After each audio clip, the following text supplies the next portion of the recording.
Dort hört man Evangelium, was Gott für uns getan. Man sagt so, dass Böses tut, was nur helfen kann. Wir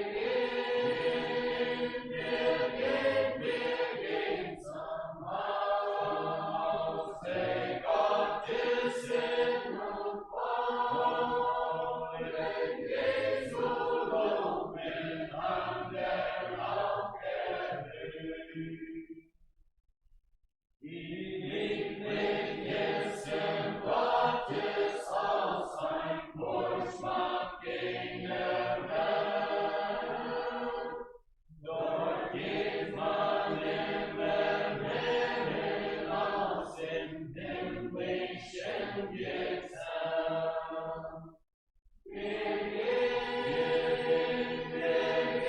Wir gehen zum Hause Gottes und wollen Jesu loben an der Auferhöhung.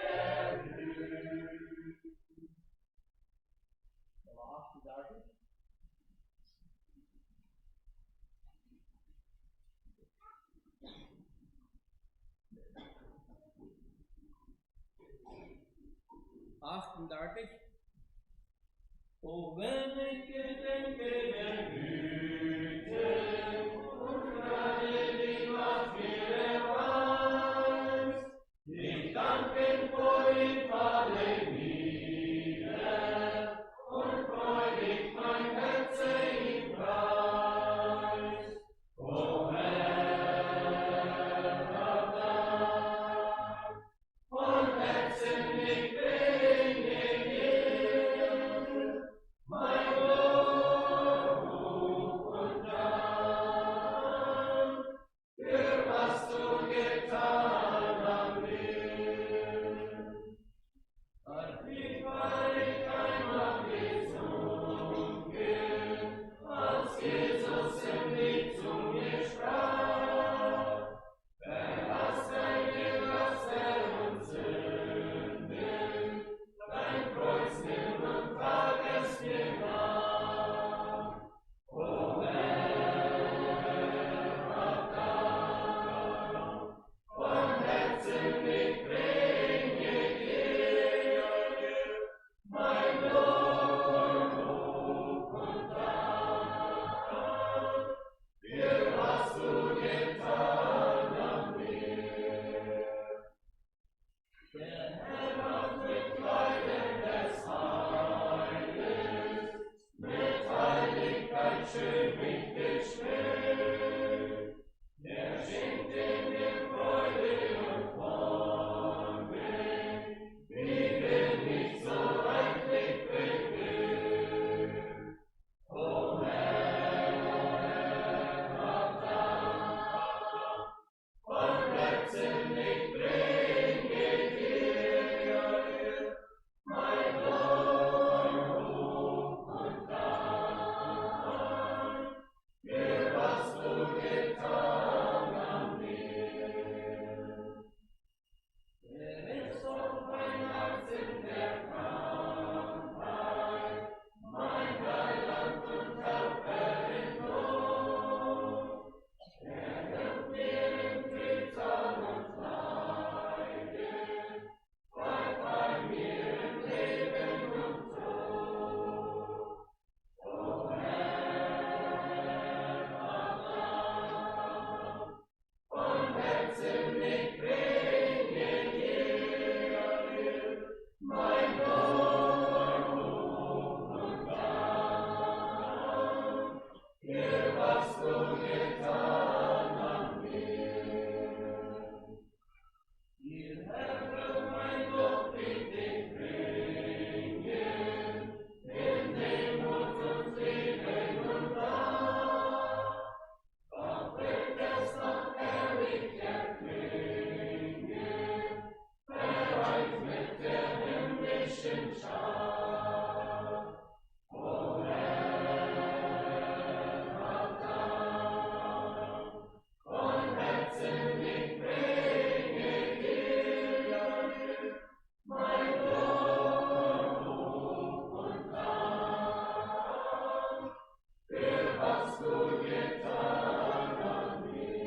Ja, ik moet ook de verzameling grüßen von der Morgens im Namen von unserem Herrn Jesus.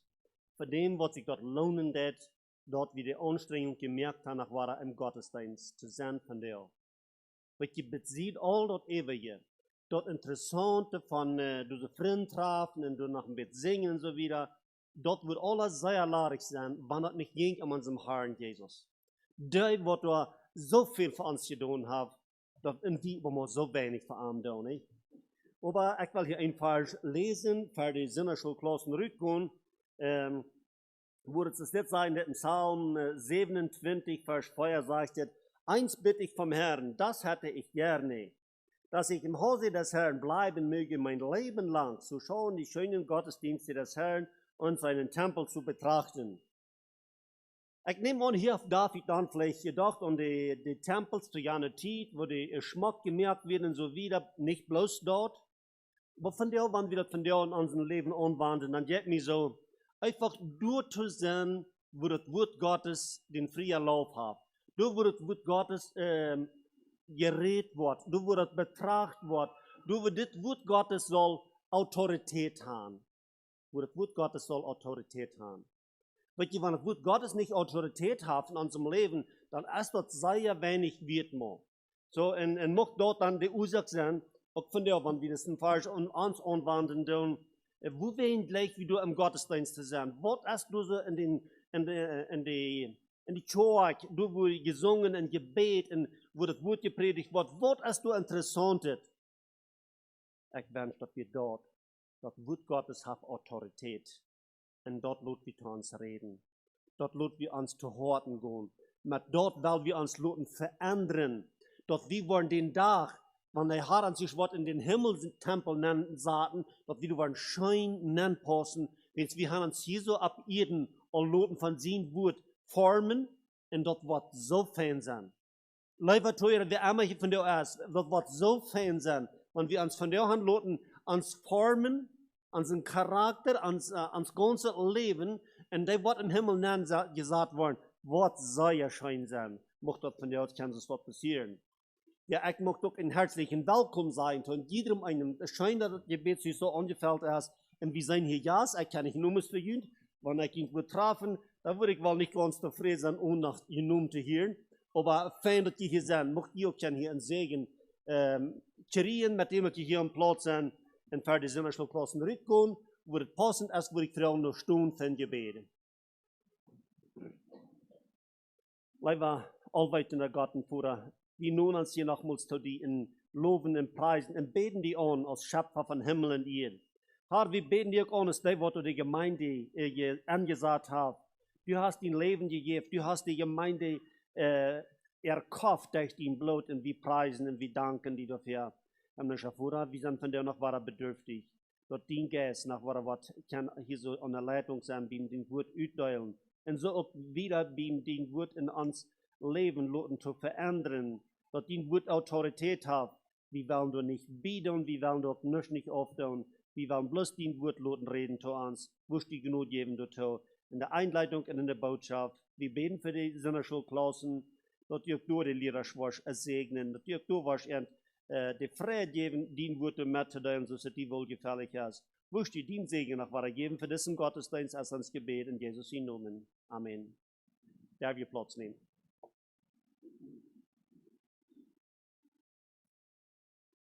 Vorher saßen tagentlich.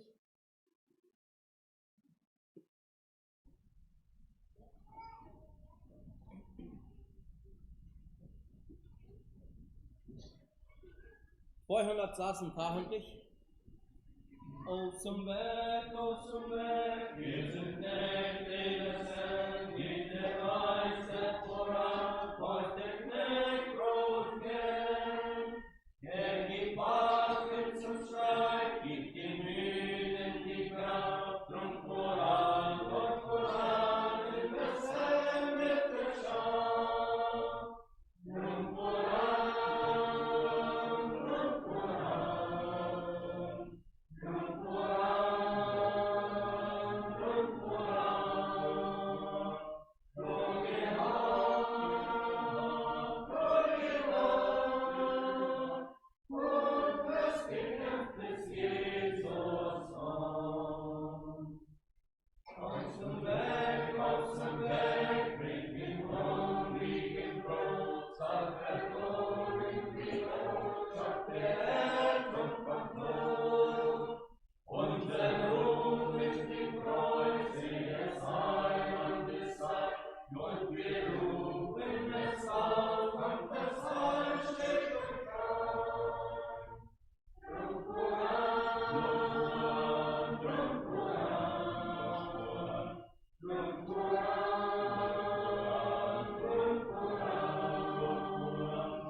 Ja, ik zie die schuld, dat woord Gottes, dat nog autoriteit aan. En wo immer dat woord Gottes autoriteit krijgt, dort is wo levens veranderd worden. Dort is wo man mal einmal kan aanzien, dat zijn weg vielleicht arg gegaan is, wat gegaan is, en kan een frische en een nieuwe weg aanslaan. Solange als dat woord Gottes nicht in Kraft gehen hat in ons persoonlijke Leben, dann sind wir durchweg zufrieden mit uns eigenen Weg, was wir uns gewählt haben. Dat je van die mensen die gaan ihren eigenen Weg. Die haben sich den mal gewählt und du jetzt meist nicht wat zu reden, dat sie mal durch ontwingen wurden. Sie glauben, das Reich ist, sie gehen dann. Aus biblisch oder nicht, dort tun sie sich nicht so sehr nur rechten, sie folgen sich vielleicht Gott, so sie gehen dann, und das ist aber wahrscheinlich das Schicksal für nur das im Leben.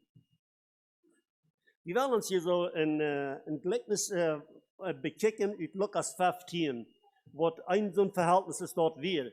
Wir fingen da in diesem Kapitel 3 Gleichnissen. Wir wollen die gar nicht, dass wir die nicht wollen alle even kicken, wir wollen bloß das 3 ein bisschen bekicken, aber wir janken zu wehen, die ersten 2 Verse auch zu lesen, die merken uns, dass diese Geschichte in das 3 Gleichnis vielleicht ein bisschen klarer. Door in Lukas 15, Vers 1 und 2 sagt es dort, es nahten aber zu ihm allerlei Zöllner und Sünder, dass sie ihn hörten. Und die Pharisäer und Schriftgelehrten murrten und sprachen, dieser nimmt die Sünder an und isst mit ihnen. Und diese paar Vers, du sei wohl wahrer Wort, du wird auch was top gesammelt, du wird Menschen top gekommen. Und das wird am Jesus ihnen wir dort zu hören. En dan haben sie meestens wat te wensen. Dat wird wat nicht stemmen deed, no ihren Weg von denken. Die Zöllner und Sünder, die kriegen da wahrscheinlich was sie brauchten. Was ihnen verändern deed, was ihnen können einen neuen Weg geben. Aber die Pharisäer, Schriftgelehrten, die murrten da Eva. Wohin würde es dort sein? Einmal wird es hier bloß wehen, sie bekicken das Bild hier. Das Jesus, der hat Anhänger, die werden Menschen, die gleichen am Tieren und so wieder. Und nu wird hier was er nicht stemmen deed. Vielleicht gibt es von der auch noch so was dort.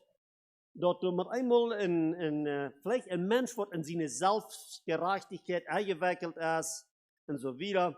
Dort wir einmal für die Menschen, was Jesus sagen wird, er ist gekommen, die Sünder zu rauben und die zu raten und so wieder.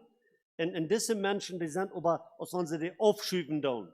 Die Pharisäer, die Schriftgelehrten, die wahrscheinlich einfach aufschieben. Sie wollen nicht, was mit zu tun haben.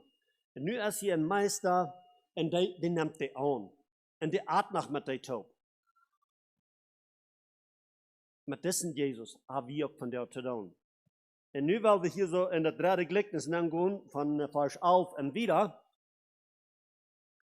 Wo es dort sein, das ist eine sehr bekannte Geschichte. Ich werde du einmal so lesen und dann wollen wir da ein bisschen Einzelheiten gehen. Das ist eine artige Vers zu lesen, aber ich gleich was schaffen. Lukas 15, 11. Und er sprach, ein Mensch hatte 2 Söhne, und der Jüngste unter ihnen sprach zu dem Vater, gib mir, Vater, das Teil der Güter, das mir gehört. Und er teilte ihnen das Gut. Und nicht lange danach sammelte der jüngste Sohn alles zusammen und zog ferne über Land. Und deshalb brachte er sein Gut mit Prassen.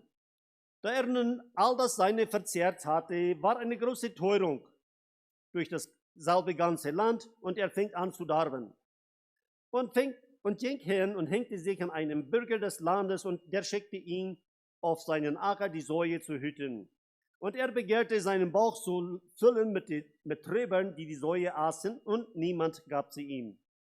Da schlug er in sich und sprach, wie viele Tagelöhne hat mein Vater, die Brot die Fülle haben, und ich verderbe im Hunger? Ich will mich aufmachen und zu meinem Vater gehen und zu ihm sagen, Vater, ich habe gesündigt gegen den Himmel und vor dir. Und bin hinfort nicht mehr wert, dass ich dein Sohn heiße. Mache mich zu einem deiner Tagelöhne. Und er machte sich auf und kam zu seinem Vater. Da er aber nach Ferne von dannen war, sah ihn sein Vater, und es jammerte ihn. lief und fiel ihm um seinen Hals und küsste ihn. Der Sohn aber sprach zu ihm, Vater, ich habe gesündigt gegen den Himmel und vor dir. Ich bin hinfort nicht mehr wert, dass ich dein Sohn heiße. Aber der Vater sprach zu seinen Knechten, bringet das beste Kleid hervor und tut es ihm an. Und gebt ihm einen Fingerreif von seiner Hand und Schuhe in seine Füße. Und bringt ein gemästes Kalb her und schlachtet's. Lasset uns essen und fröhlich sein. Denn dieser mein Sohn war tot und ist wieder lebendig geworden. Er war verloren und ist gefunden worden. Und sie fingen an, fröhlich zu sein. Aber der älteste Sohn war auf dem Felde. Und als er nahe zum Hause kam, hörte er das Gesänge und den Reigen und rief zu sich der Knechte einen und fragte, was das wäre. Der aber sagte ihm, dein Bruder ist gekommen und dein Vater hat ein gemästes Kalb geschlachtet, dass er ihn gesund wieder hat. Da war er zornig und wollte nicht hineingehen. Da ging sein Vater heraus und bat ihn. Er aber antwortete und sprach zum Vater, siehe, so viele Jahre diene ich dir und habe dein Gebot noch nie übertreten. Und du hast mir nie einen Bock gegeben, dass ich mit meinen Freunden fröhlich wäre. Nun aber dieser dein Sohn gekommen ist, der sein Gut mit Huren verschlungen hat, hast du ihn ein gemästes Kalb geschlachtet. Er aber sprach zu ihm, mein Sohn, du bist alle Zeit bei mir und alles, was mein ist, das ist dein.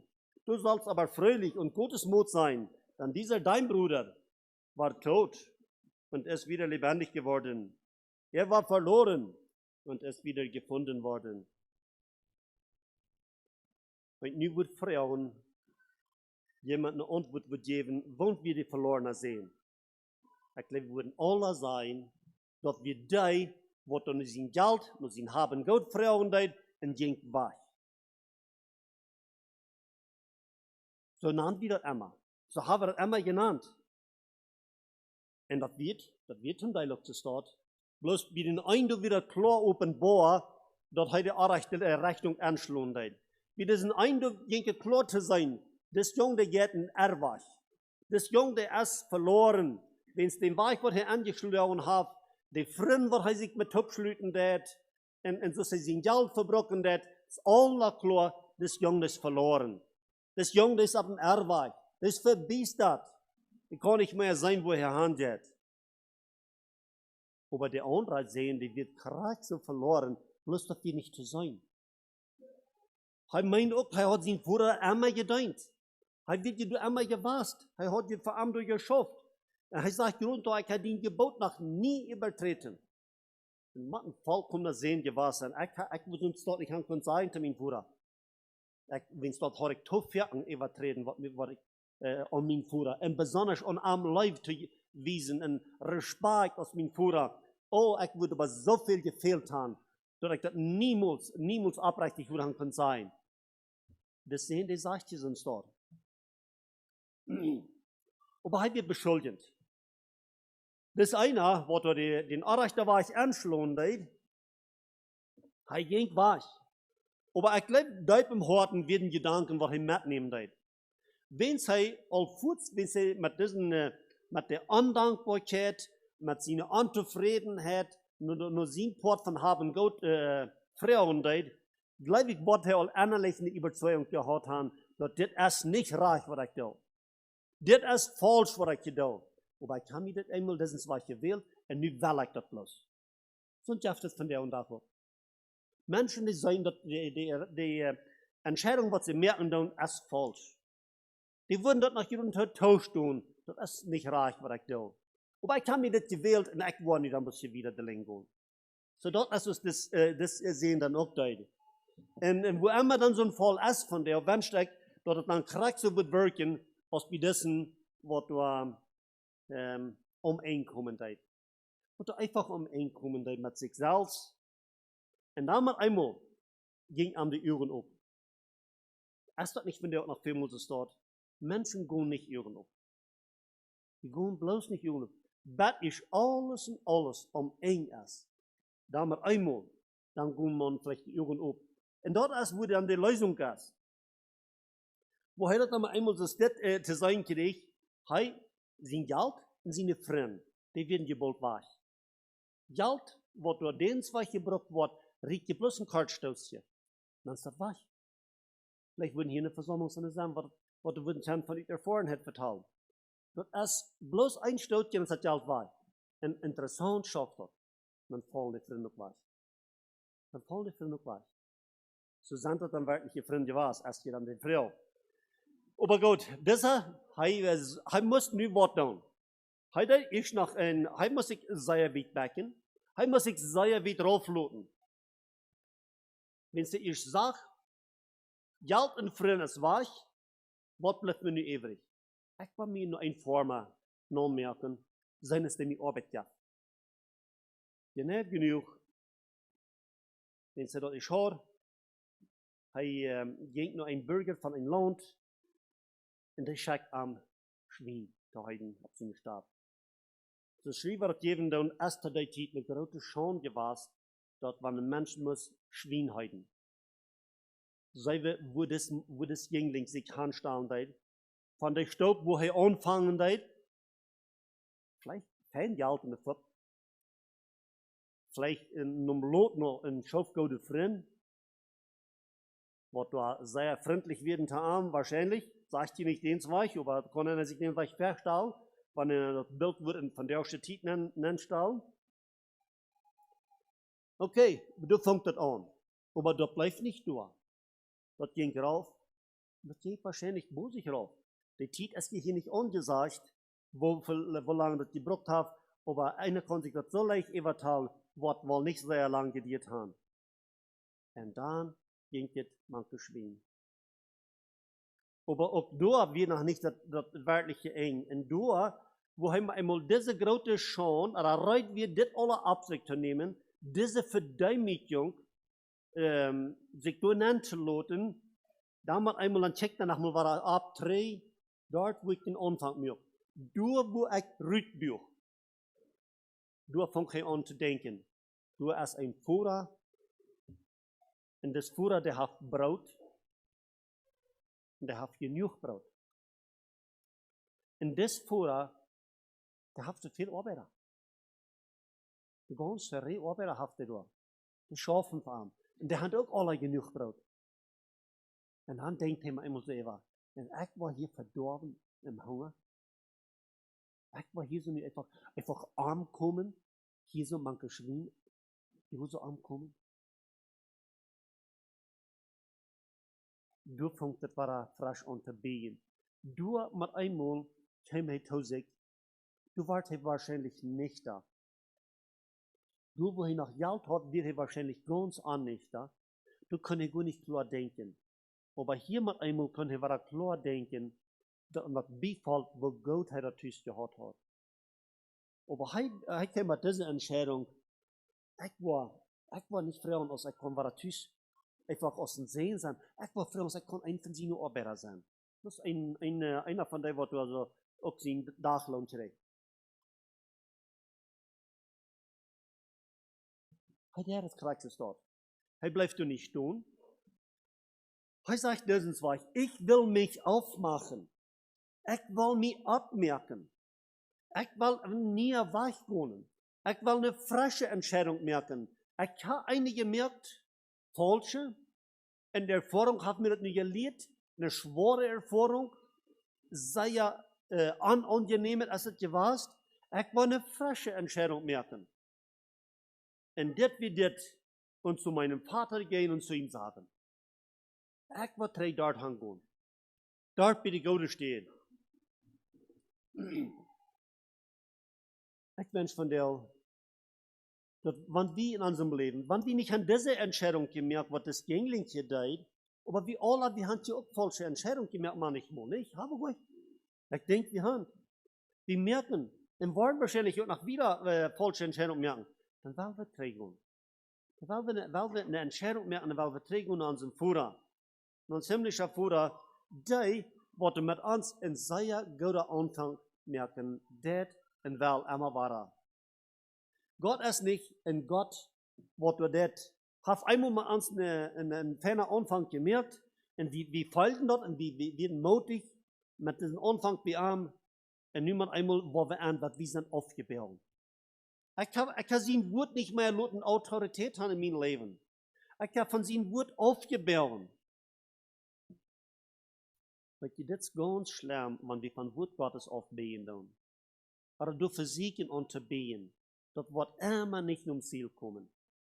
Wenn wir an das Wort Gottes het Limit verdrehen wollen, weet je, das schaffst du es einfach mit dem Ziel. Und das Limit an Arrech stellen dann, das wird nicht mehr treffen. Und ans wird das nicht treffen. Wir wollen nicht dahin wo wir wollen. Aber Gott sei Dank, du hast ein Weg, so aus das verlorene Sehen, so wie das hier aneinander, der ging Tränen vor. Und er fängt da einen neuen Anfang an.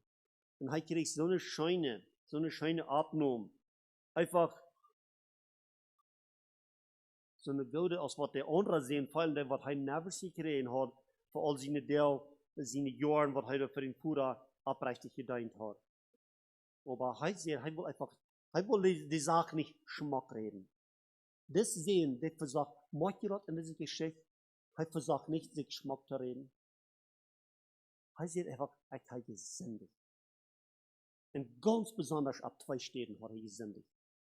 Die würden dann sagen, du hast noch eine ganze Reihe mehr Dinge können abnehmen, wo er sich versündigt hat. Vielleicht nur, wo er sein Geld verpraust hat, und so er das verpraust hat. Du würden noch, aber das ist nicht abgenommen. Aber heute hat besonders 2 Dinge abgenommen. Gegen den Himmel und für sein Bruder hat er gesündigt. Wer aber durchkommen wird, den kommt einfach in sehr klares Licht im Leben an. Wie das sehen, da ist es dort. Der Führer mir kurz Fortschritte. Wenn es das sehen, gesagt hat, wo er wird, und dass er wird leichen, ein von seinen Arbeiter zu sein, dann sagt der Führer, dass sie nicht knarcht, bring ich mal ein gemastert, was sagt der Führer? Bring das beste Kleid hervor. Ich mal ein schmuckes Kleid. Ein vordiges Kleid kann sein, wenn es wahrscheinlich das, was er angehört, der war noch nicht mehr so ein voriges was. Ein vordiges Kleid. Aber er sagt das Beste. Und dann dort am das antragen. Und dann gibt ihm noch ein Fingerreif von seiner Hand. Und das soll ein Zeichen sein, dass er war abgenommen aus dem Sehen. Abgenommen aus dem Sehen. Okay, der nächste, Schuhe in seine Füße. Wahrscheinlich sind das keine Schuhe, auf seine Füße gewasst. Und dann sagt der Führer, bringt nach ein gemaßtes Kalb her. Schlachter. Nie lut uns mal froh sein. Nie lut uns mal wirklich froh sein, wenn es einer ist vom Tod zum Leben gekommen. Nie wollen wir froh sein. Nie wollen wir eine Feier haben, wo es, hier ist nicht jemand, der ist frisch zum Leben gekommen. Das ist einfach so, die Bibel dort ernannt hat, wenn ein Mensch von einem Erwach zum Licht kommen wird, und jetzt das Wort Gottes Autorität in seinem Leben, dann nennt man das diesen Zweig, der ist vom Tod zum Leben gekommen. Aber hier wir noch einsehen, was wir nicht all das gegen nur zu wiesen, was dessen, was wir hier jetzt haben vergeführt, gegen nur zu wiesen, und das wird abweilig. Das wird auch undankbar. Das kann nicht an sein. Dat so als dieser sein Geld durchgemacht hat und so wieder. Dat du nicht Vergebung für das wird. Was denn als Jungen sind alles von den Gedanken durchgegangen, weiß ich nicht. Aber heute will ich mal ein bisschen mit dir forschen. Heute würde ich mal eine von den Arbeiterfrauen sein, was geht da an? Was ist das, was ich da hören kann? Den Bruder, der wird weich wird. Ist gekommen. Und den Führer, der auf den Kopf geschlagen. Und er am gesund war, er träghaft. Und hier kam die Beschuldigung an. Und dann wollte der Führer, der ging dann rüht, wohl mit seinen Elstern reden. Wohl an sein zu überzeugen, weil wir nicht alle top froh sind, dort ans sehen, war erst zum Leben gekommen, so wieder. Er antwortete und sprach zu ihm, zum Vater, siehe, so viele Jahre diene ich dir und habe dein Gebot noch nie übertreten. Ich bedürfte es sehen, hier die Wahrheit geredet habt.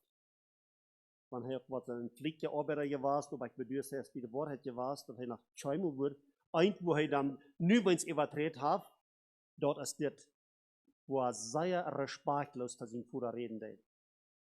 Sehr respektlos. Wo er einfach seinen Führer beschuldigen deed. Wenn er nicht hat übertreten, aber hier hat jeder übertreten. Und wer am beschuldigen, ich kann auch keinmal nicht so einen Schein haben mit meinen Freunden, als deshalb, was er sein Leben so durchgebracht hat. Nun aber dieser dein Sohn gekommen ist, der sein Gut mit Horen verschlungen hat, hast du ihm ein gemästes Kalb geschlachtet. Bloß beschuldigen. Undankbarkeit und Beschuldigungen.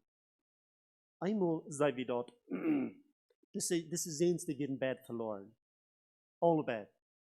Einer, die können bloß mit seinem Wandel so beweisen, dass es nicht wird. Und der andere wird klar, allemal kann es sein, dass wir eine falsche Entscheidung. Von daher, wenn wir an das denken, dann wollen wir uns bloß fragen, von wo von diesen Bad sind wir? Wir haben vielleicht noch keinmal nicht so eine Entscheidung gemerkt, dass wir würden sagen, wir sollen vorher mal seinen Aufgott aufteilen. Für jene Zeit ist es wahrscheinlich so gewesen, dass sie können auch an der Zeit fordern, wenn der Führer noch leben deut, 40 wenigstens dort. Aber hier wird es einer, der kann das nicht an sein. Der wird in der Lehre, wo die Pharisäer und die Zöllner, die Schriftgelehrten werden, du wirst es als da sehen mit an. Das Bild, das wird auch so. Jesus nimmt die Sünder an, können die Schriftgelehrten und die Pharisäer, die können das nicht verstehen. Hier wird ein sehen, ein Bruder zu einem anderen Bruder, die können das nicht verstehen, das sind Führer. Sein Bruder war, wo sie es nicht abnehmen. Ein anderer wird, sein Hort ist nicht rechtschaffen gewesen. Sein Hort wird nicht reich. Die Älster sehen, die wir krieg so verloren, als das jünger wird. Die Schriftgelehrten, die Pharisäer, die hatten dieselbe Erfahrung können merken, was die Zöllner und die Sünder hatten können tun. Sie hatten können enge Gemeinschaft schließen und sie hatten können durch diesen Meister die Autorität geben, dass er hat können Sündenvergebung schenken. Oh no, sie hatten auch nicht, was immer die gesagt sind, was sie versuchen auszufallen. Aber sie schoben das weg. Und so wird das hier so, mit diesen Älster sehen. Das nimmt er nicht an. Der Führer, der redet nach wieder mit ihm. Der Führer sagt, du sollst aber Frau sein, du sollst ein guter Maut haben. Dann ist er dein Bruder, der wird verloren. Und der ist lebendig geworden. Der wird tot und es war er lebendig geworden. Das ist nicht zu verstehen. Das heißt, ich habe Leute überzeugen. Wir kennen von der. Wir dürfen gar nicht lügen, was wir so weit ausgeglichen haben, als das sehen hier wird. Aber wenn wir das mal immer sein, dass wir sind irgendwo aufgeglichen von der Wahrheit. Mein Weg von Denken, mein Weg von Handeln, der ist ausgeglichen. Training pura ist der Weg, um ein neuer Anfang zu machen. Es ist so schön, ein neuer Anfang zu machen. Das schafft ein neuer Weg. Ich weiß, du sind von den Menschen, die wünschen sich, wenn der Weg anders wird, wo sie gehen werden, als was er nu ist. Die wünschen sich das sehr.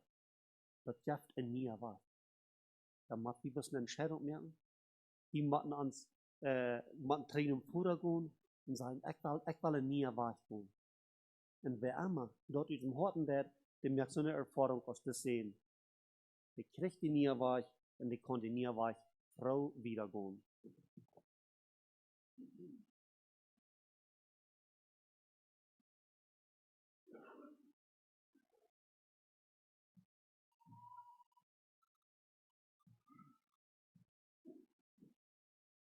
Nou, we zijn nummer 169.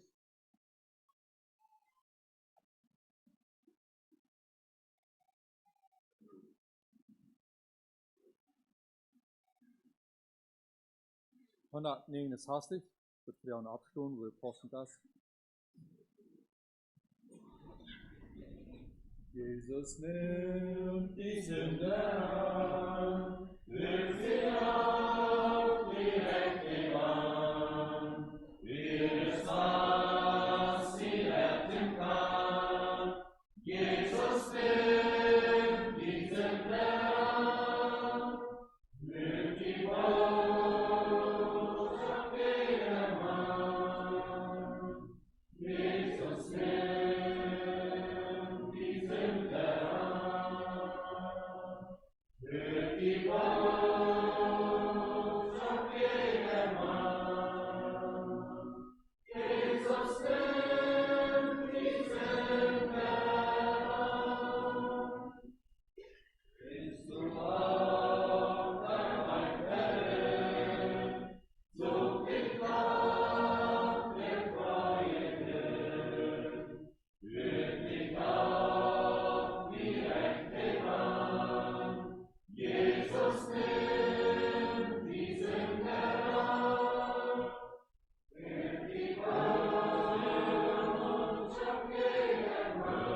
287.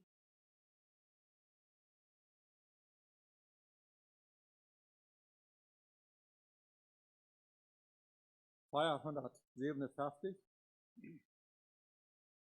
Der Weg Dasselbe Schritt der Besten und sieht ein Mensch ihn anders an.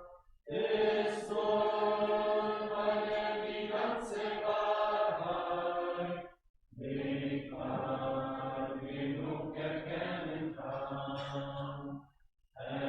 Wie du bist, ich will nicht klar. Wenn gleich der Weg Rettung besingt,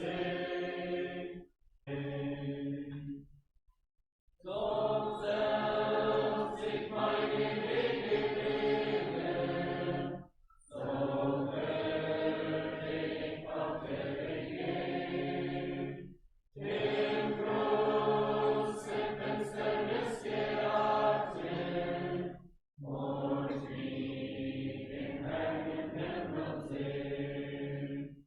Herr, wie du bist, ich will nicht klagen, wenn gleich der Weg Rettung besingt.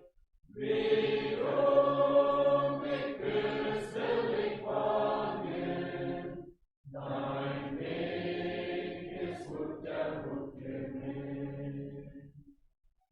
Er führt mich recht, ich will nicht zweifeln, bis auf sein Weg verborgen geht. Geht's auch durch Trübsal und Versuchung, durch dunkle Macht und Leiden hier. Herr, wie du führst, ich will nicht klagen, wenn gleich der Weg Rettung besingt. Wie du mich führst, will ich folgen, dein Weg ist gut, ja gut für mich. Der Weg des Herrn ist Gott der Beste, mein Herz ergreift und haut dich an. Gib auf die Furcht und allen Zweifel und leg die ganzen Seinen an. Herr, wie du führst, ich will nicht klagen, wenn gleich der Weg Rettung besingt. Wie du mich führst, will ich folgen, dein Weg ist gut, ja gut für mich. Deine Wege ich mir wähle, mein alles wieder geb ich dir. Denn deine Hand wird treu mich führen, bis ich ganz droben Triumph blühe. Herr, wie du führst, ich will nicht klagen, wenn gleich der Weg Rettung besingt. Wie du mich führst, will ich folgen, dein Weg ist gut, ja gut für mich.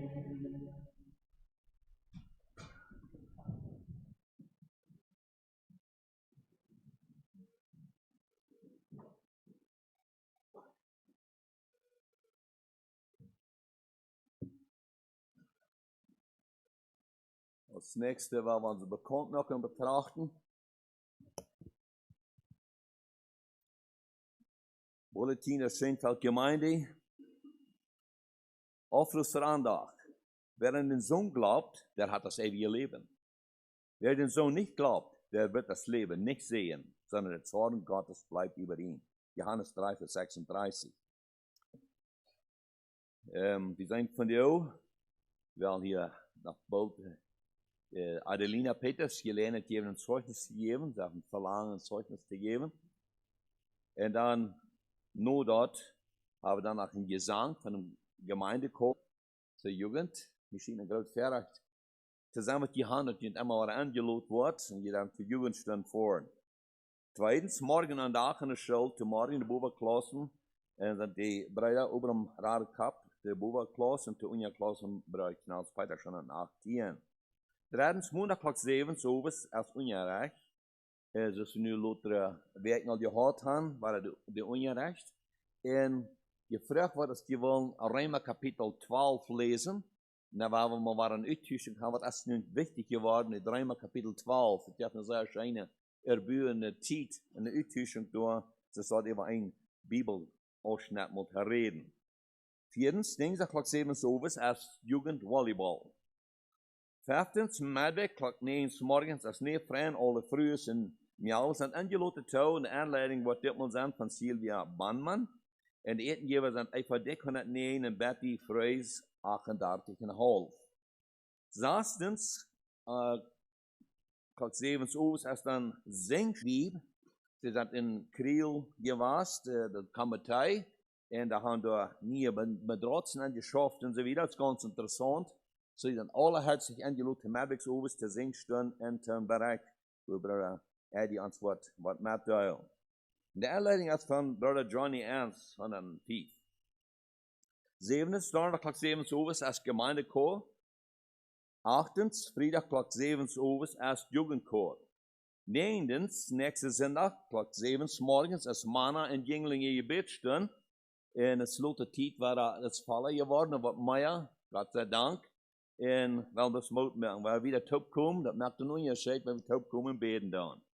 Tijdens, 4 bitte, Prediger Pancho Baumann, hij is mijn paar andere prediger stoopt, maar nämlich mijn Bruder Peter Fair, von Zionsgemeinde, en Bruder Bernie Niefeld, wat gegenwärtige Missionsarbeit ist in Buenos Aires.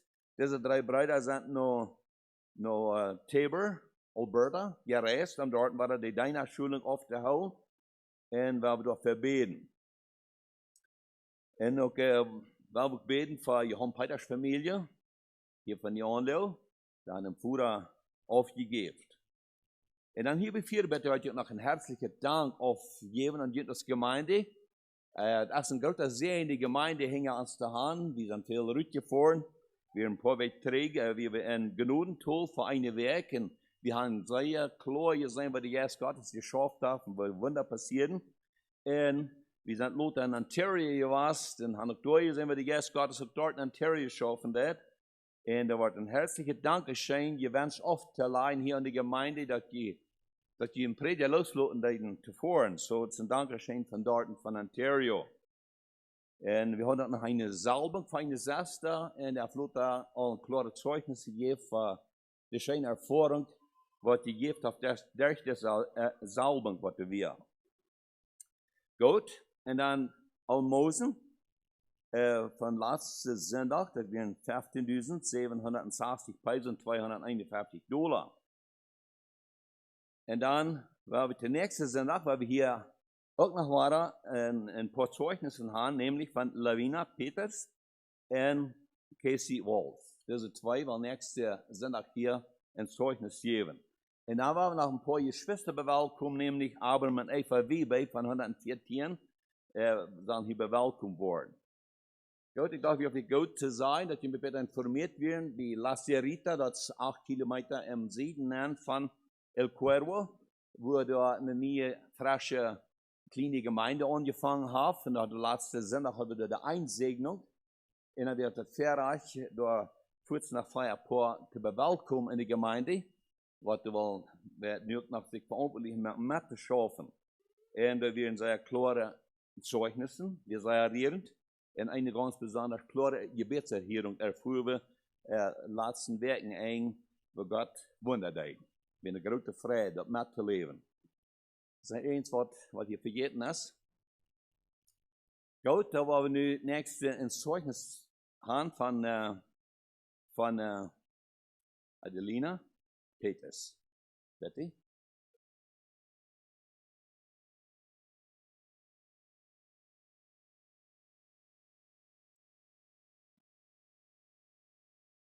til Gottes her, weil jeg kan fortælle, hvor godt om min liv.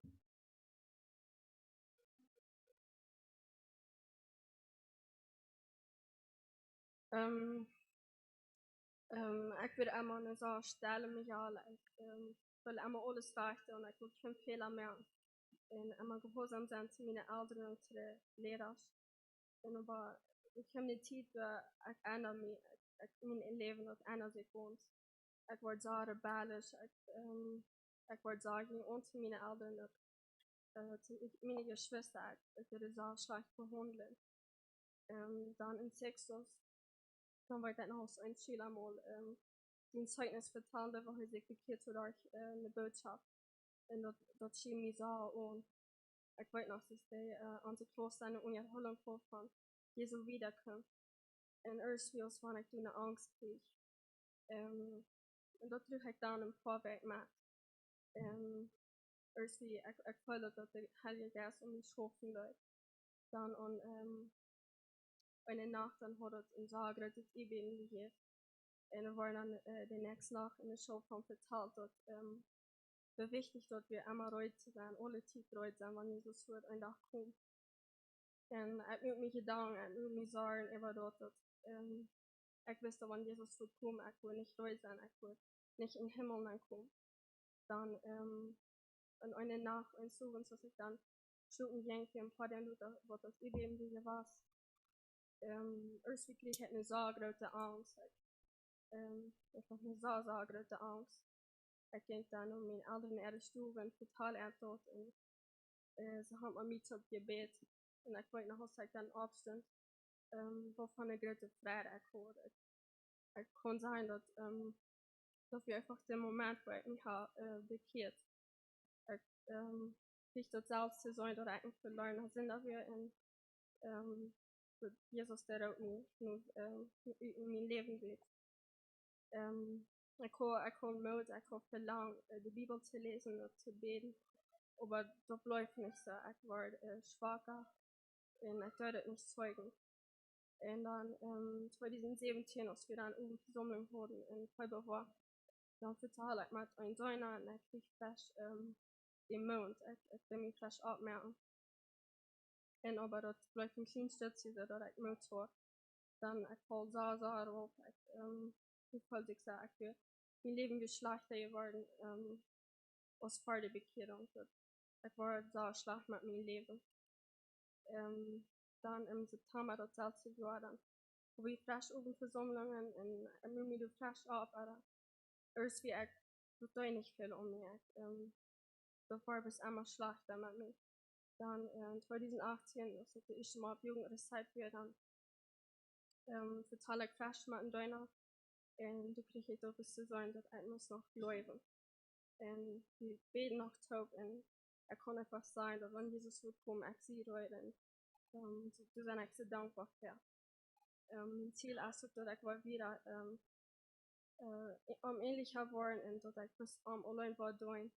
En dat ik wel een voorbeeld en zeugnis zijn voor andere mensen. En dat ik wel even maar een gemeenschap van met God. En ik krijg me allemaal waar en ik hier dat andere beden voor mij. En ik krijg ook eerst als ik wel weer beden voor mij. Ik weet dat ik online kon het niet met mij nekkel. Ja, zo helpt ik als ik wel weer voor mij beden. Danke. Gott, der ihr über alles. Wir sehen immer wieder die Liebe Gottes, die Liebesziehungen, wo die Geist Gottes schaffen wird, mit der Hart tragen wird. Und sie konnten zeugen, dass sie auf diese Stamm Gehege gibt, und erst eine Frau im Haaren und auf dem Verlangen, wieder zu gehen in den Gehorsam Christi und Fragebock wieder an unsere Gebete. So weil wir dort achtsam sein und beten für so eine kämpfende Seele. Gut, als nächste haben wir nu een Gesang von Gemeindechorbeting.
wir waren uns hier in Polera singen, waren bei der Erklärung geben, wo die gehen. Erste Leute sagen, Herr, du kennst mein Leben. Bis die erste Leute sagen, wir wollen wahrscheinlich erst, dass Gott uns Leben kann, wenn Gott uns Leben nicht kann, wo will wir sein, nicht? Dann sage ich, Herr, du kannst mein Leben. Du wirst mit mir durch mein Leben gehen. Du hast mir mein Leben gegeben, und dort sind deine Wege. Du sitzt der Weg, wo ich soll gehen. Halt mich, dass ich nicht mein Leben absurd bühen, sondern dass ich immer wo die kann vertrauen. Du kannst Not und Sorgen, die der Tag für mich verbringt. Du kannst die Not und Sorgen, die wird nach Ola kommen wollen, die kann Gott. Du sitzt bei Angst, mich vermachen, dass mir soll durchdringen wird. Halt mich, dass ich nicht mehr gehen in all diese schwere Zeiten, sondern halt, dass ich viel darüber kann auf die vertrauen. Dritte Vers sagt, wenn du auch in den dunklen Seiten von meinem Leben kannst, du kannst auch die schwere Zeiten von meinem Leben, wo auf dich kann vertrauen. Vierter Vers sagt, Herr, du lässt mich, wenn ich von dem Wort war, wird zu abgeben, wenn ich war mit Futter an, dann lässt du mich noch. Wenn ich noch so in Sinn und Schuld verbannt sein, dann lässt du mich noch. Halt mich, Herr, dass ich nicht auf meine Armut verkehre. Ich lade diese Armut hier im Mund, dass ich nicht verkehre, mit mir erst nicht. Wenn es Gott auf jeden von uns einen Plan, dass ich nicht auf meine Armut gehe, sondern dass ich dann kriege, dann so zwar, fast auf die vertrauen. Die Korde sagt es dit, du kannst mich, Herr, du weißt, wo ich stehe. Du kickst, wo dich bei ich ohne Kont gehen darf. Bleib du bei mir, ich vertraue dich. Fern wo ich vielleicht nicht bei der Kont. Wir waren vielleicht nicht die weltliche Dinge, aber wir gleich ein bisschen mehr drauf zu kicken, und checken, was du in der Welt hast. Und Gott sagt, wo wir dich bei der Kont gehen darf. So, hier sehen wir dann, ich vertraue dich, stark mir den Glauben. Dass wir wollen gestärkt worden. Nimm du mich trotz meiner Schwachheiten an, hol mich, dass mir nichts von die Tränen kann. Gerade nur, wenn wir so von der Grund raufgehen. Gott uns da noch was hilft und wir nicht wollen von anderen getrennt worden. Herr, verlor mich nicht. Ich brauche deine stark, ich brauche die stark durch meinen Glauben. Was wird das erste Leute geht? Der zweite Leute sagt, Herr, hol mich dich bei dir. Was jetzt ist das? Herr, hol mich dich bei dir jeder Tag. Dass ich nicht voll oder von dir auffallen war. Wenn ich in Not oder in Anfechtungen sein, hoffe ich, dass dort alles bis vor Gott zu werden. Dass ich was nur Gott sehen kann. Gib mir in der Schwachheit, gib mir Kraft, treu zu sein. In alle Zweifeln, dass ich dann was glauben habe, in den Zweifeln. Schenk mir ein Licht, wenn ich von dem Weg, die war ich aufkehren war. Auch ein Licht in den Dunkeln. Dass ich danach war, in der Dunkelheit, in Leute haben, wo die was ihr. Und wir in Dunkeln wollen sein. Herr, der Call jetzt dann ist das, Herr, merkt mit mir in Gefäß, sollst du was haben. Lut alle dort sein, dort du mir erfällst. So lut, weil wir alle dort sein, dass Gott uns erfällt. Du wieder sagt, lehre mich zu lieben, dass jeder dich sieht. Dass wir wollen so ein Läufchen haben, uns, wir wollen so ein Lichtchen haben aus Christen, dass jeder einer, was Jesus sein. Dort ist mein Gebet, so sage ich hier nachher. Gut, wir werden einen Vers lesen, Jesaja 40, Vers 10. Fürchte dich nicht, ich bin mit dir. Weiche nicht, denn ich bin dein Gott. Ich stärke dich, ich helfe dir auf, ich erhalte dich durch die rechte Hand meiner Gerechtigkeit. So, hier fängen wir dürfen uns nicht fürchten. Gott ist bei uns, und er hilft uns mit seiner rechten Hand, und er ist bei uns, wie man das uns pattet zu tun.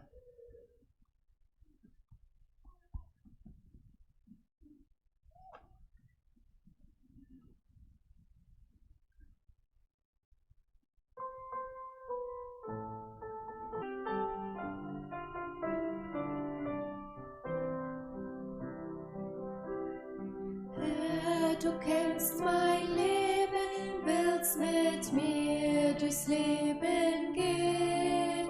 Du hast es mir gegeben, lass mich deine Wege sehen. Hilf mir, Herr, dass ich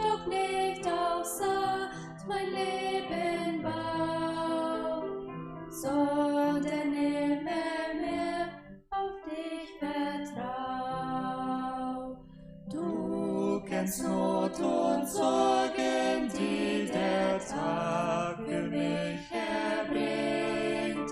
Du siehst die Angst vor morgen tief in meine Seele dringt. Hilf mir, Herr, dass ich nicht untergehe im Alltagstraum, sondern immer mehr auf dich vertrau. Du kennst mich, Herr, und du weißt, wo ich stehe. Du siehst mich leicht auf dem Abgrund gehen. Bleibe du bei mir, ich vertraue dir, schenke mir den Glauben. Nimm du mich trotz meiner Schwachheiten an, macht mich, dass nichts mich von dir trennen kann. Verlass mich nicht, denn ich brauche dich, stecke mir den Glauben.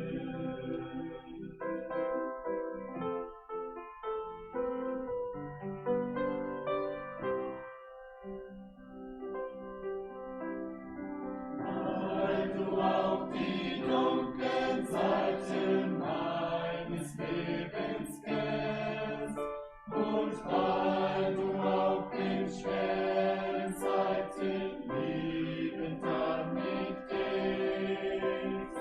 Hilf mir, Herr, dass ich nicht mutlos werde oder lau, sondern werde dann auf dich vertrauen. Du kennst mich, Herr, und du weißt, wo ich stehe. Du siehst, wie leicht auf dem Abgrund geht. Bleibe du bei mir, ich vertraue dir, stecke mir den Glauben. Nimm du mich trotz meiner Schwachheiten an, mach mich, dass nichts mich von dir trennen kann. Verlass mich nicht, denn ich brauche dich, stecke mir den Glauben.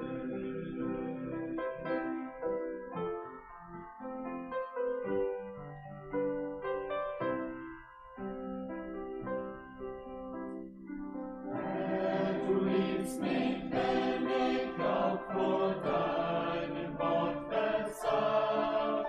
Wenn ich auch so sehr in Sünd und Schuld verstehst einmal.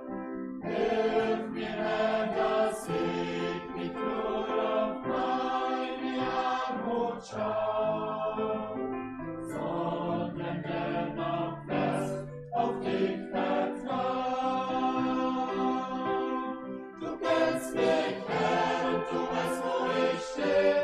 Du siehst, wie leicht auf dem Abgrund geht. Bleibe du bei mir, ich vertraue dir, stecke mir den Glauben. Nimm du mich trotz meiner Schwachheiten an, mach mich, dass nichts mich von dir trennen kann. Herr, verlass mich nicht, denn ich brauche dich, stecke mir den Glauben. Herr, verlass mich nicht, denn ich brauche dich, stecke mir den Glauben.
Segen, das du mich erfüllst. Lehr mich zu lieben, dass jeder dich sieht. Jesus, mein Herr, dies ist mein Gebet. Gib mir in Schwachheit die Kraft, treu zu sein, in allen Zweifeln den Glauben gewandt. Schenk mir dein Licht, Herr, um mein Weg verkehrt. Uns aus dem Dunkeln ein Licht, das dich lehrt. Mach aus mir ein Gefäß, wie du willst. Wasser des Segens, das du mich erfüllst. Lehr mich zu lieben, dass jeder dich sieht. Jesus, mein Herr, dies ist mein Gebet.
Gott gebe viel Gnade und Frieden durch die Erkenntnis Gottes und Jesu Christi, unserem Herrn.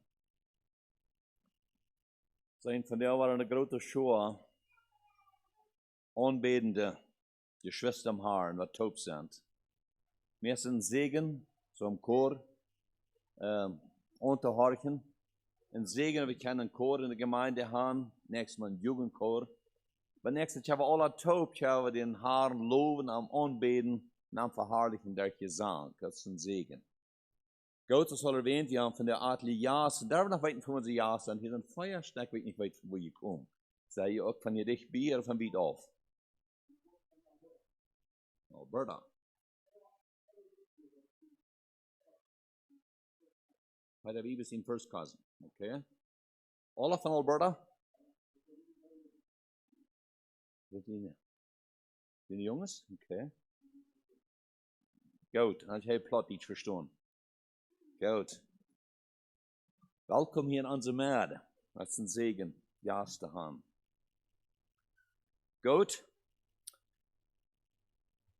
Ik zei im Januar, als ik de boodschap bracht in 19. Januar, dat we wel nog wieder met dat Thema eine biblische Familie. En haben mij in betracht genomen, den Mann, en die eerste boodschap. En vandaar wat het mij de frühest gaan.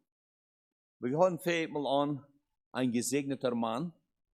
Dat Mann kann ein Segen sein, und vandaar geht es eine gesegnete Ehefrau. Und dort zählt sich wahrscheinlich so, eine gesegnete Ehefrau. Und wir sind jetzt aber viel, die sind noch nicht befriedigt. Wir sind noch viel mehr alles zu gehen. Ich wünsche, die können von der auch aufmerksam horchen. Weil sie wissen an, die wollen alle in einer Lothar, sei je wahrscheinlich in der Reh, dass die wollen jo sein zu jemand. Na, was die auch nicht gesehen, früh sein, nicht so? dann ist es wichtig, dass je Vorbereitung treffen, nur wenn sie jung sind. Und dass je, nur wenn sie abwaschen tun, dass je bereit merken tun, dass sie gesehene Früchte worden. Und das, was hier sind, dass Gott ist genug. Ich habe gesagt, wir haben in unserer Gemeinde viel gesegnete Ehefrauen. Und das ist schön. Da darf es dort sein.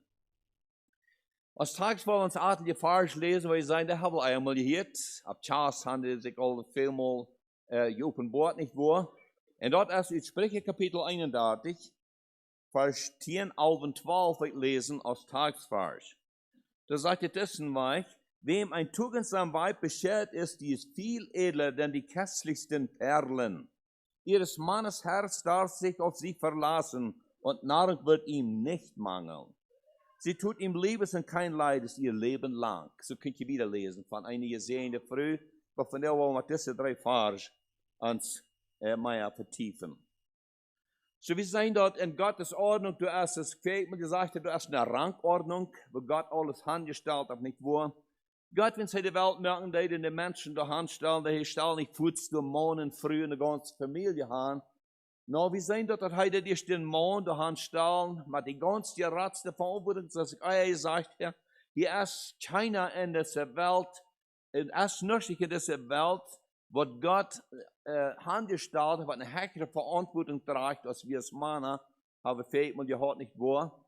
Und dann das nächste hat der Herr dann eine Früh gemerkt, dass er gebüht von der Reb, von dem Mann, und hat er die Hand gestellt, als das nächste in seiner Rangordnung. Und dann seht er, die sollen Tinger haben. Und da sagen wir von der viel Tinger, was da abwaschen tun, der von der hier in unserem Gottesdienst viel Tinger haben, ist ein großer Segen. Und so sagen wir dort, dass wir nicht alles auf einmal, sondern der Herr sagt in seine Ordnung, wird sein, wenn er würde das nicht tun. Dann kommt ein bisschen Bild und sehen, wenn sie in 1974 in Manitoba, Kanada, eine Fabrik schaffen, dort, die Vorteile, was wir die Bühnen, die Motorhomes, was die Touristen bringen, die schmacke, tonen Vorteile, mit so bequem als ein Reisen, die können nicht vorig nehmen in der Fabrik. Die können bloß ein Frame mit Motor daboven. Das ist der neue geschoben worden.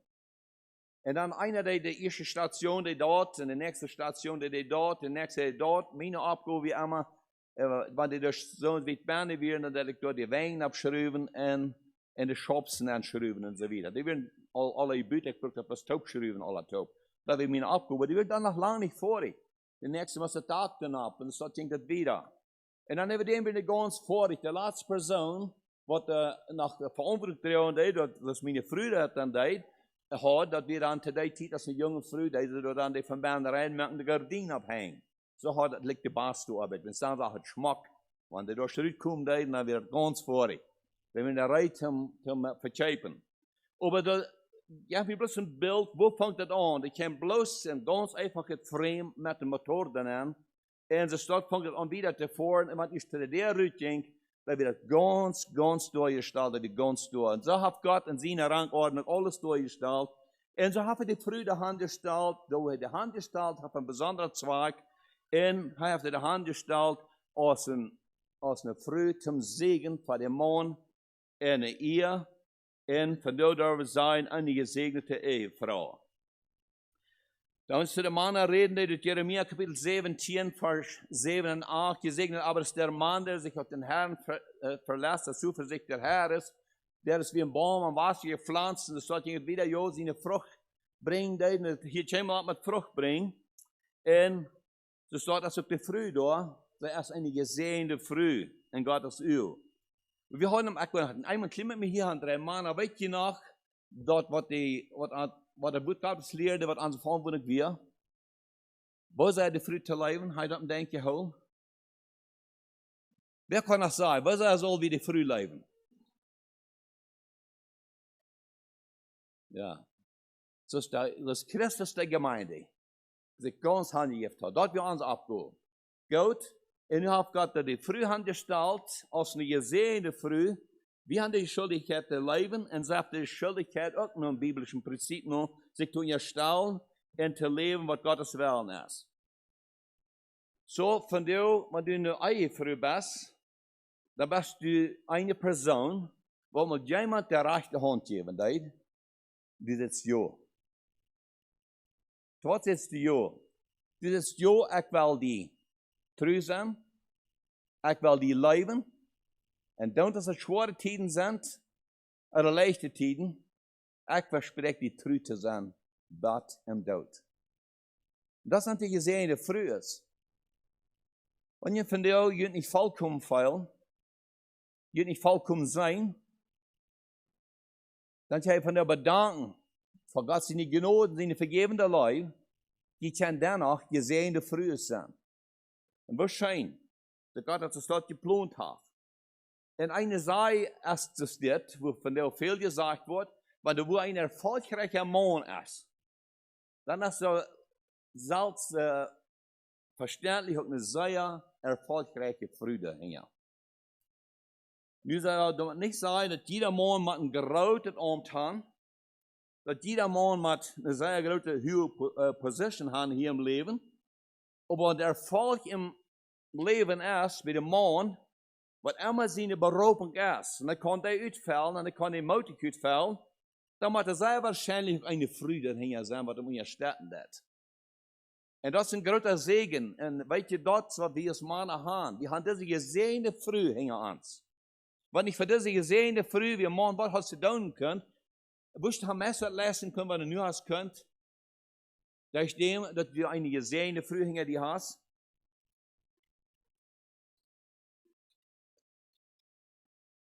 Und an unserem Tag zu sehen, tugendsam Weib. Gott will ein bisschen nennen, was ist ein tugendsam Weib? Wo wirst du das beschreiben, was eine tugendsame Frau ist?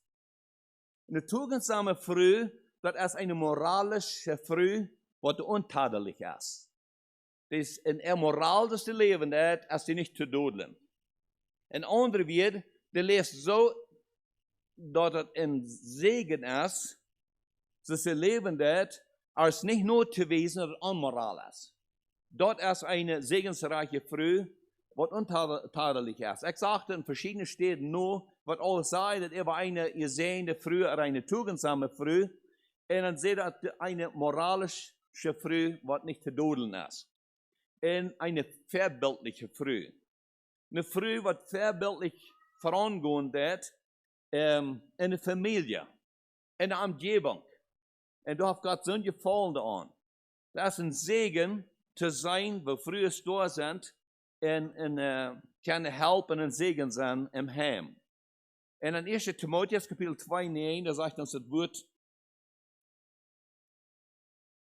von seiner frühen dort, 1. Timotheus 2, 9, so will ich nun, 1. 8, so will ich nun, dass die Männer beten an allen Orten aufheben heilige Hände, ohne Zorn und Zweifel.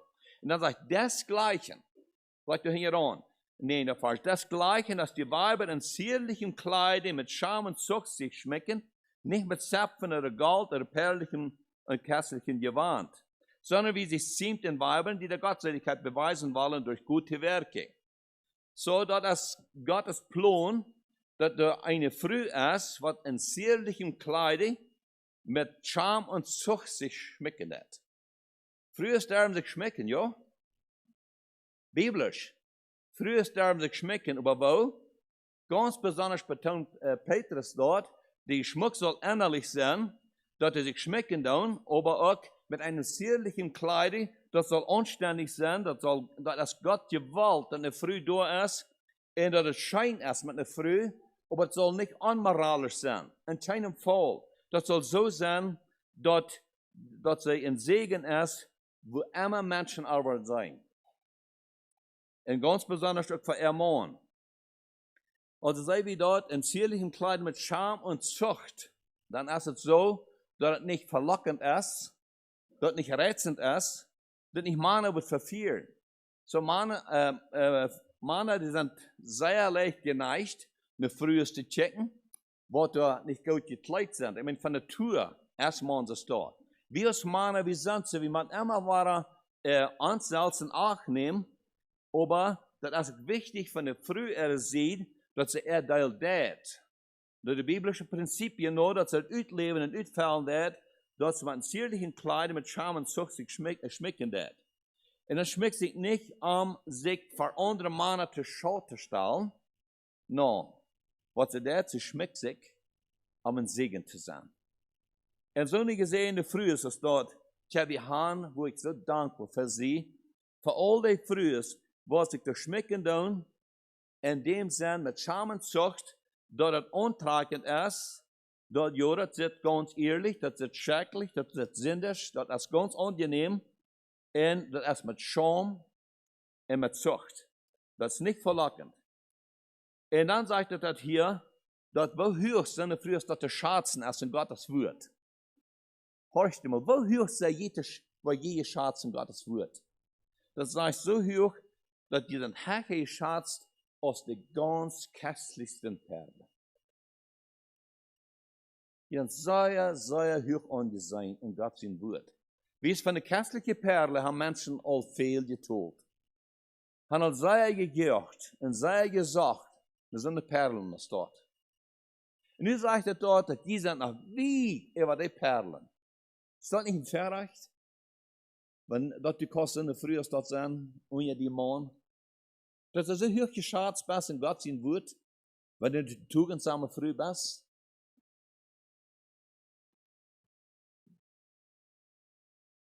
Und dann lassen wir uns dann an dem Tag, ihres Mannes Herz darf sich auf sie verlassen. Weet je wat? Eine Früh, dass der Mann sein Hort sich ab Jünd verloren kann. Als dort nicht sehen, dort muss ich hier nicht Gott sein Wort, dass ich doch eine Früh sein, dort mein Mann sein Hort kann sich ganz nicht verloren. Das ist so schön. Das ist so wunderschön. Das sagt, und an der Nahrung wird das nicht mangeln. Was für ein Reichtum ist dort von Mann, wenn wir die Mann und Frauen, die würden reden, die würden da weiter zu sein. Was für ein Reichtum darf eine Früh haben, dass wir darin sein an Nahrung, der es nicht mangeln. Na, was sind die Männer, was verdienen, so? Yes. Das abrechtig ist. Der Mann verdient dort, aber wer bringt das so schön auf den Tisch, das Eten? Das an noch nicht fehlen wird. Das ist zu früh. Bei uns ist es dort. Some Männer kann er scheint Eten merken.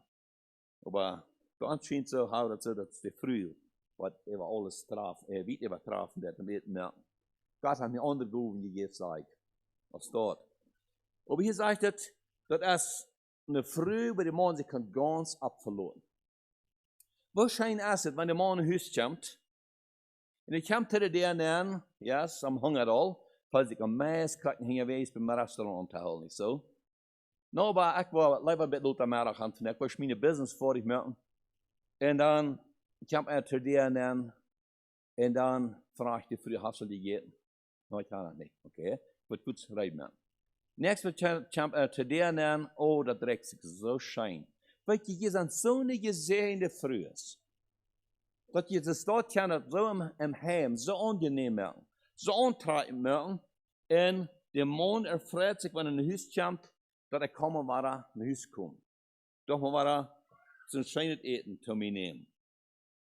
Dann ist der andere Seite. Du weißt wieder, dass wir haben ja gesagt, für so lange es Gott das Leben schenken wird. Eure Lothar, dann weißt wir dort, da wird was passieren. Das sei wirklich sehr pünktlich, was da passiert. Einmal hier im Partner genommen, nächstes Jahr im Partner genommen. Und ich habe Gott nicht für beschuldigen, wir wollten, er wird keinen Fehler merken. Aber einmal sei wir dort, das war ganz häufig, erst eine tugendsame Früh aus dem Haus genommen. Ganz kurz passiert sind dort. Vorweg 3. Dann sei wir da einmal, dass dem Lehrer von der Kirche, was wird sein, eine sehr gute, tugendsame Früh, was dann sehr unterstützen deed, und sie haben sehr gutes Zeugnis in der Gemeinde. Aus deiner Früh, und ganz plötzlich mit einem Herzschlag, da wir sie uit, das Heim genommen. Und dann gab es so ein Loch. Sind wir hastig auf so eine Warnung. Aber von der wird dann noch sind. Die kann das eine tugendsame Früh sein. Und die weten dat aan zo'n Früh zu sein, da sind Bedingungen bei. Mir alles, Je merken het niet rijdt, doch niet rijdt, dat je wel een früh zijn, wat de opmerksamheid plus wordt op zichzelf lenken. Merk je niet rijdt in je leven, dat de opmerksamheid van junt, dat wordt Jezus Christus zijn, en steht dat die worden de opmerksamheid plus op junt lenken. Wenn ze staat rijdt merken, dan merk je het rijdt van de toegensame früh. God heeft zo'n gevoel aan, omdat het zo schmeckt, wanneer er een christlicher man is, en dat is een toegensame früh, en dat is nog een schöne christliche familie. We hadden kurze gelegenheid, dat je overtuigd bij een lied om hem te zijn. Ob es wahrscheinlich gut wird, dass wir wissen, man kann allein sein, aber man dort wird nach sehr schön noch mit der Familie taub zu sein. Dann zu sein, wo die Familie taub wird, und die Kinder, wenn die zu Bad gehen, dort die Eltern hatten das als Angewohnheit, sie gehen jeder Abend mit den Kindern taub im Zahlen an, dann ist nicht jetzt die taub. Even if man wieder ran wird. Sie gehen mit der Familie taub im Zahlen an, Mom und Dad, und dann da mit den Kindern taub beten. Ich dachte, das ist ein Fanbild von einem Mann, was ein Anleiter war, und dann eine tugendsame Früh hing am Strand. Und konnte es dort taub, gemeinschaftlich mit der Familie. Und dann sich eten wollen, dann sehen so, wir wollen sie alle taub fort. Zum Dank, das habe ich immer so. Als Familie, wir fuhren uns alle taub, zum Dank. So, wir haben die alle bereinigt, wo? Wir sind da bloß, da brückt eine Anwarnung. Da brückt eine Reitmeldung. Das heißt das Ziel, erst noch einmal den Haaren zu verherrlichen, nicht wahr? Und dort wird nicht bloß mir nichts, dir nichts passieren. Und das ist die Welt, wo wir von now leben dann. Und so viel, als in dieser Welt geboten wird, da brückt er bloß eine ganz abrechte Anwarnung, da brückt eine intime Gemeinschaft mit Gott, das Leben zu leben. Das ist eine hohe Position, das eine frühe Gottesübung durchstellt. Sehr hohe Position. Und wir sagen ja bloß, dass wenn früh diese Position nicht uitfällt, nun wird Gottes nur. Wo traurig das kann werden. Wo großer Schicksal kann werden. Wir haben vor ein paar Wochen zurück, wenn der Mann sich auf sich selbst verloren hat, wenn der Mann nicht sich auf dem Haaren verloren hat, nicht die Haare seine Tod versagt wird, dann wird ein großer Fluch. Und so sagt er das von der Früh. Da einmal ist es nach der Gehende von den großen Seen, und wir finden in Sprüche Kapitel 21, ich glaube, es ist wichtig, dass sie doch sein. Sprüche Kapitel 21, Vers 9 sagt, es ist besser, wohnen im Winkel auf dem Dach, denn bei einem sänkischen Weib in einem Hause besamen. Das ist die andere Seite von der tugendsamen Früh.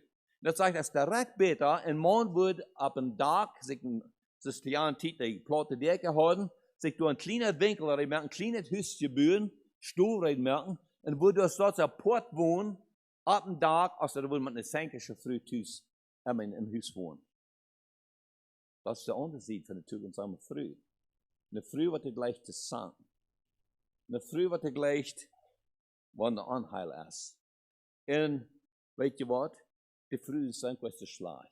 Aber die Widersacher, der Teufel, der ist so umher. Er weiß, was Gott der eigentlich so schön angesagt hat. Und das ganz Beste davon merken das. Und dann schafft er, als ich an irgendwo in der Früh totratscherieren, dass die Wort nicht so tugendsam sind, sondern dass die Wort einmal sich einen Streit angeben, oder vielleicht sanken und so weiter.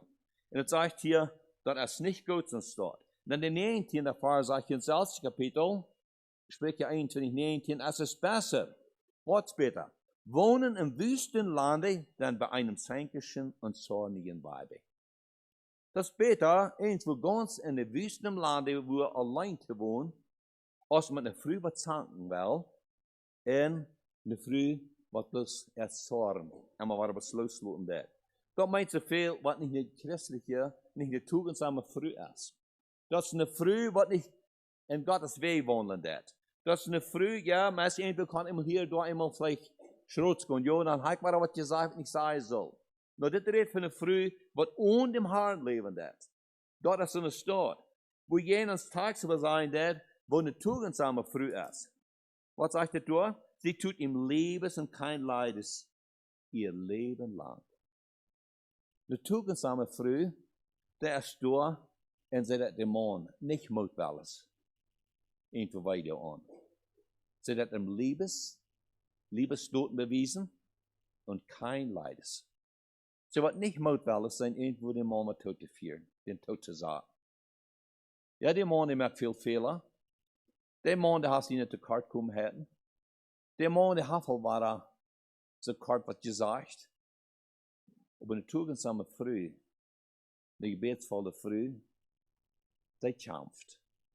Und sie schafft, als sie Geld finden, sie den Mann zu gewinnen.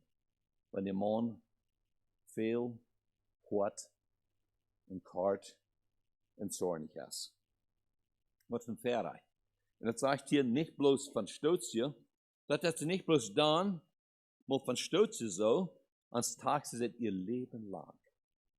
So das braucht er einmal zu kämpfen und zu beten, nicht wahr?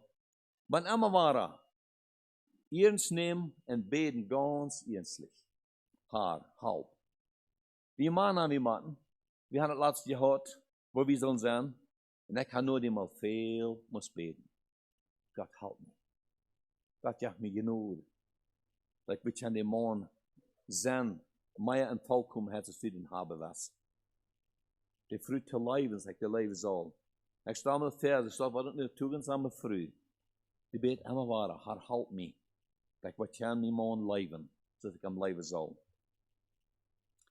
Nicht bloß das erste Stück, dass wir befreit sind. No, ans Tag sagt, sie tut ihm Liebes und kein Leides, ihr Leben lang. Gebet, verlangt, David verlangt und hört es. Ich will diese tugendsame Früh sein, solange als Gott uns das Leben schenkt. Weil ich sein, mein Mann in Sehen zu sein, ja. Und das ist so wundervoll.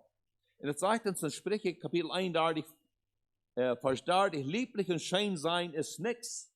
Ein Weib, das den Herrn fürchtet, soll man loben. Also lieblich und schön sein ist nichts. Jein Wort. Jein ein Weib, das den Herrn fürchtet. Wohnt es ein Weib, was den Herrn fürchtet? Das ist ein Weib, wo das Leben in Christus angenommen hat, was wahre geboren ist. Das ist eine Frau, was da ist, was immer war, bastet das, om opgeüt te vallen. Ze is door als een vrouw wat häuslich is. Ik heb voor eenmaal jonge poren, wenn die bei uns für eine Frau, die Brüd, weißt du, was häuslich meint? Ja, je weet niet weten ze dat, nicht einmal weten ze dat. Dan versteht das klar zu merken. Häuslich, das meint, die Frau ist am Haus, und die hat ihre opgeüt vallen, das Gott hat bestimmt hat, und sie sagt nur, dass sie wat ihre opgeüt vallen, dat er nog niet veel wordt, ze weet als wat zij doen kan. Im huis, im heim. En Titus, kapitel 2, daar hou wat ervan, waar nog aan draaien.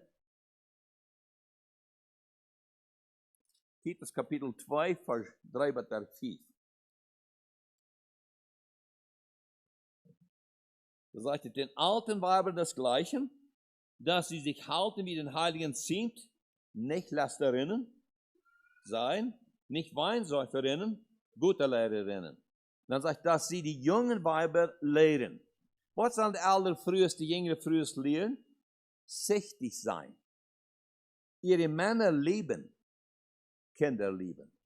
So die ältere frühest, weil Gott hat es allen verbildlich vorangehen, und die sollen die jüngere frühest, sollen die lehren, wo die Männer zu leben.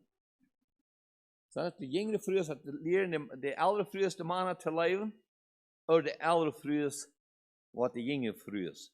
Dat zal eenmaal de stil zijn. De oudere vroegers, die zullen zo voorbeeldelijk vooraan als een gezegende vrouw, dat ze leren, wo kan de jonge vrouw de man laten. Dat zou zo je merken. Wo goed, wanneer dan een gezegende mama is, en kan zijn, ja, wenn die man niet volkomen is, we zijn alle niet volkomen, maar ik wil die zijn help te zijn.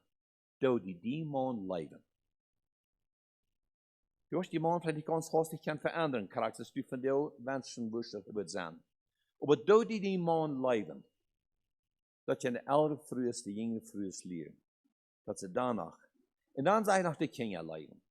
Het is nou ja wichtig is, dat kinderen im heim leven kriegen. Wir haben alle gefehlt, als Eltern nicht wahr. Und da haben wir das Busse da in der Ewa. Wir merken das. Was ein großer Unterschied ist, der merkt, wo Kinder live fallen im Heim, oder wo sie keine live fallen. Dann von der schon das so viele Kinder, die fallen bloß keine live. Du hast nicht Verbindung von Hort zu Hort. Und das Wort Gottes sagt, dass der ältere Frühs, der gesehene Frühs, in der Gemeinde, die kann die jüngere Frühs lernen, wo sie kann die Männer leben, die kann die lernen, wo die Kinder zu leben, dass die Kinder wollen viel Leben können gehen, nehmen. Dann sagt hier wieder, sittig sein. Also anständig, das soll die gelebt werden, die wollen anständig sein, keusch von der großen Wichtigkeit, dass sie wollen häuslich sein, gütig, ihren Männern untertan, auf dass nicht das Wort Gottes verlassen werde.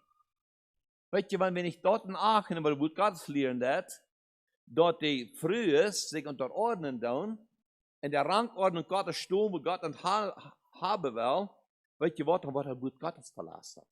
En andere weer, dan zei ik, ach, das Wort Gottes nicht.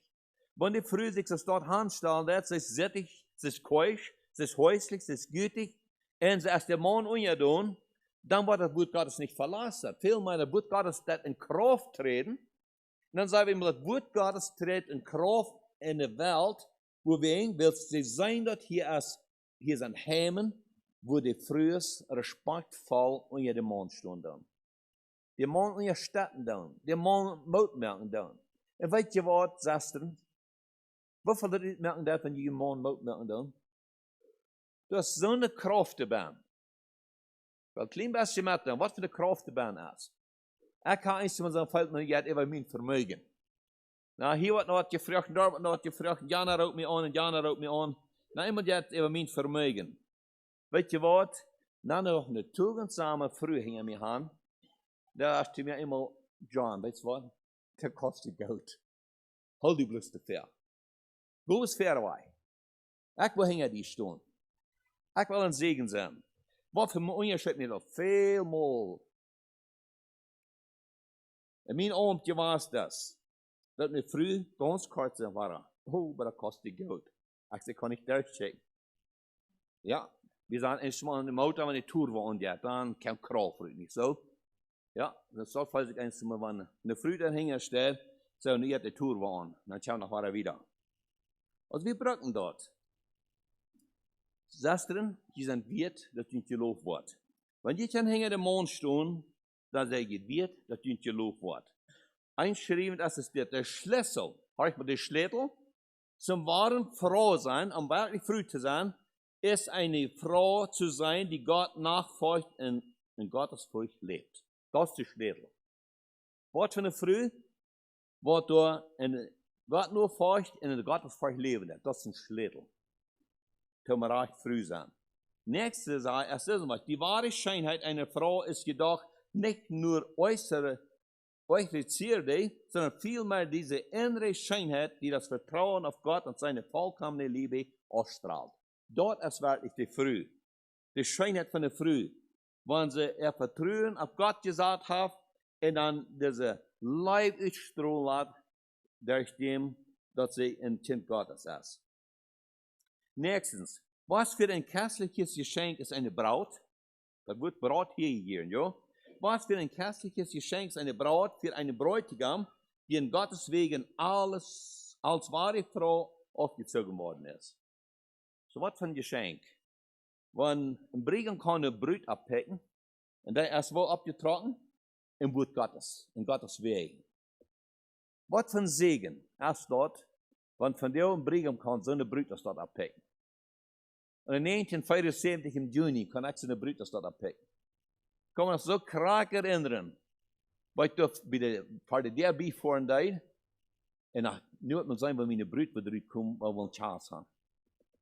Und ich weiß noch, was ich denke alles. Und ich kann haar mitnehmen, und ich lade für den Traltar, und da wird ein Eiersegen mitgegeben. Und ich bin so dankbar, dass ich mich durch eine tugendsame Mial abpacken. Eine reine Mial. Eine, was mir wird unterstützen, was mir wird halten, was mir wird ein Segen sein durch ein Leben. Einmal trinken an unserem Tag. Wer mit tugendsam Weib beschert ist, die ist viel edler denn die köstlichsten Perlen. Ihres Mannes Herz darf sich auf sie verlassen und Nahrung wird ihm nicht mangeln. Sie tut ihm Liebes und kein Leides ihr Leben lang.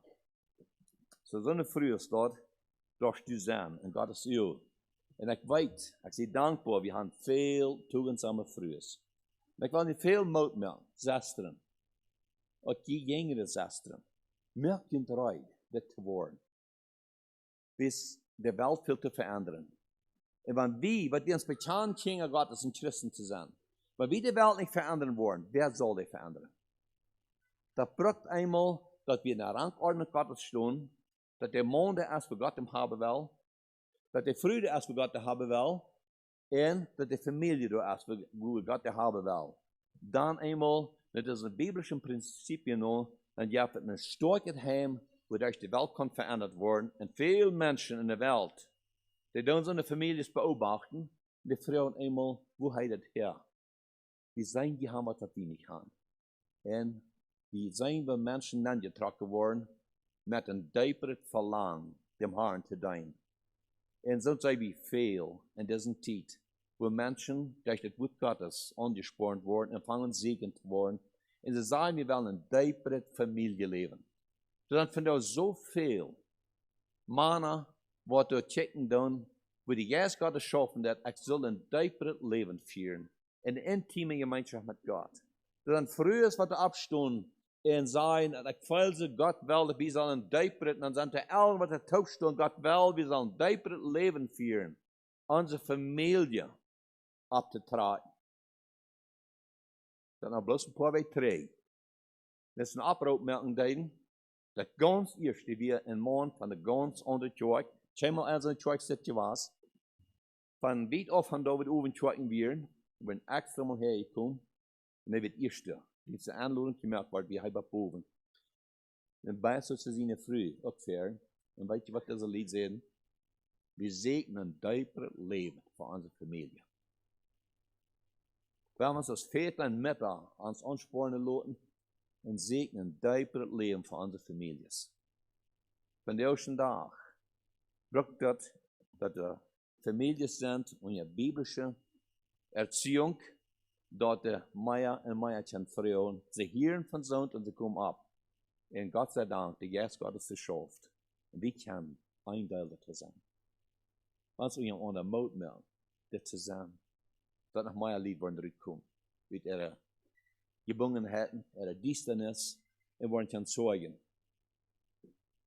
Gut, ich will einen Abstand zum Gebet. Allmächtiger Gott und Vater im Himmel, wir danken dir, Herr, für deine Gnade. Wir danken dir, Herr, für deine Güte und deine Barmherzigkeit. Wir danken dir, Herr, für die klare Verschriften in deinem Wort.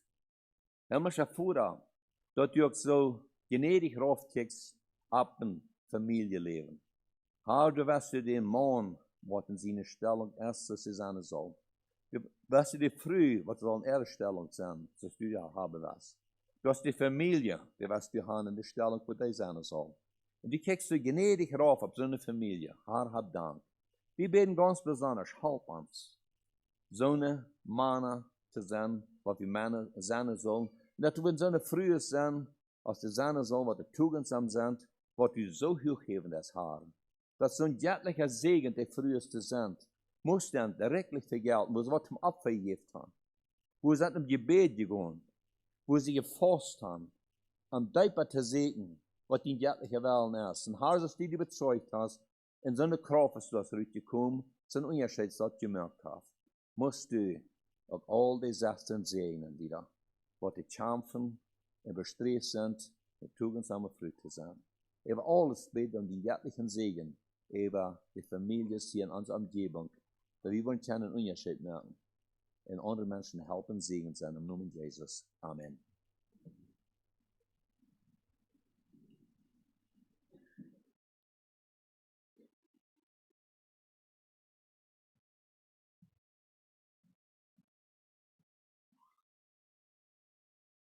Singen wir zum Schluss Nummer 470.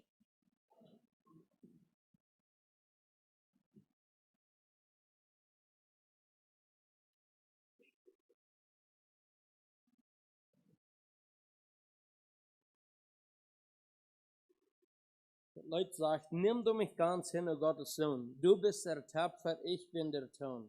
Mach aus mir etwas nach deinem Sinn, während ich harre, nimm mich ganz hin. Wer wird singen? 570. Nimm du mich ganz hin, o Gottes Sohn. Du bist der Tapfer, ich bin der Thron. Mach aus mir etwas nach deinem Sinn, während ich harre, nimm mich ganz hin. Nimm du mich ganz hin, o Gottes Sohn. Erforsch mich am Gnadenthron. Weissagen stehen, wasche mich rein, lass dich dein eigen ewig Mann sein. Nimm du mich ganz hin, o Gottes Sohn, mit deinem König allein, lass alle singen, lass mich ganz sein.